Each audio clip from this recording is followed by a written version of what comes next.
بسم الله الرحمن الرحيم. Ал эле эмес, мисалы аялыбыз деле динге келбейди жатпайбы? Аялыбыз менен дагы маселе сиз менен биздики оңолбой атат. Эмне үчүн да мисалы үйгө келгенде башкачабыз да. Туурабы?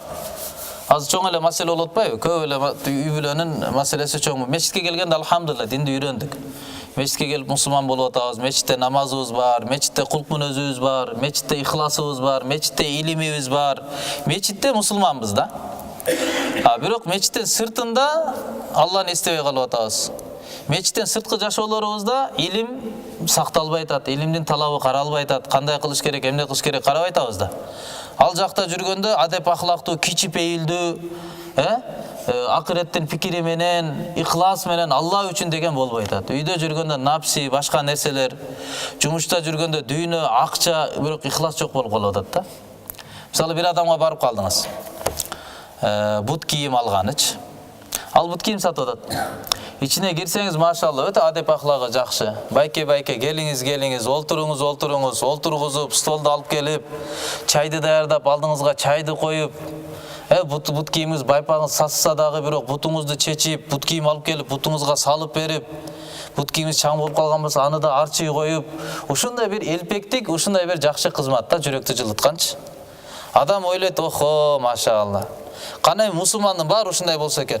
Баардык мусулман ушундай адеп ахлакта болсо, ушундай кызматта болсо деп жүрөгүңүз эңсеп калат да. Анан бир бут кийимди тандадыңыз.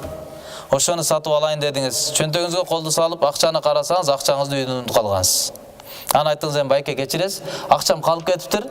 Эртең келейин, акчамды алып келип анан алып кетейин ушу бут кийимди. Өтө жакшы экен десеңиз, дароо мамилеси өзгөрөт да. Дароо кыйкырат. Кече эле айтпай элең, жана эле айтпай элең ушу нерсеңди депчи. Эмне баятан бери башты ортасың деп дароо мамилеси өзгөрүп кетет да. Эмне үчүн? Себеби ал жерде кылып аткан мамиле, элпектик, кызмат, жылуу, жылмаюу, мунун баары Алла үчүн деген ихлас деп коет да, ниет. Ихластуулук эмес эле, бул акчага жетүү ниети болчу да. Акча үчүн кылынган болчу. Акча алса болду, анын маселеси ошол. Негизи акчага жетиш керек эле. Качанда ал максаты жок болуп кеткенден кийин дароо мамилеси өзгөрүп кетти. Акча жокпу? Демек бул мамилеси да өзгөрүп кетти. Эгерде ошол жерде 8 саат мисалы дүкөндө иштеп аткан болсо базарда, кыямат күнү амал таразасы тартылат, канча бир жылы мисалы уйку менен өтүп кеткен тура. Эгер 8 саат ошол жерде иштеп аткан болсо, кээ бирлер бар, эртең менен кетет, түнү келип эле кечки тамак жеп эле ошол менен уктайт да. Өмүрүнүн бардыгы ошол 8 саатынын бардыгы рияга, акча үчүн деген амалга айланат да. Кыяматта Алла Таала айтат, ошол жерде иштегениңдин бардыгынын сообуну бар, акчадан алып ал дейт да. Ошон үчүн кылгансың, бар ошондон алып алгын деп Аллага шерикти акчаны кылып коюп атат да. Ошол жерде кылган мамилесин үйдө кылгандачы?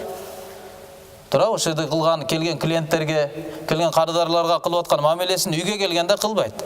Аялына андай деңгээлде кызмат кылбайт. Даже ата-энесине да андай деңгээлде кызмат кылбайт. Ата-энесин деле бутуну тазалап, бутуну кийгизип, носкисин чечип, бутуну жууп, андай деңгээлде мамиле кылбайт да. Ошондон үйдөгү мамиледе көбүнчө адам үйгө барганда Алладан бейкапар болуп калгандык жана ихластуулук жок да.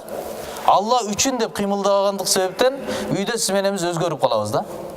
Эгерде Алланы ыраазы кылса, мен дүйнө акыретим оңолот деген ишеним болгондо, кайсыл жерде жүрбөйлү биз өзгөрбөйт элек да.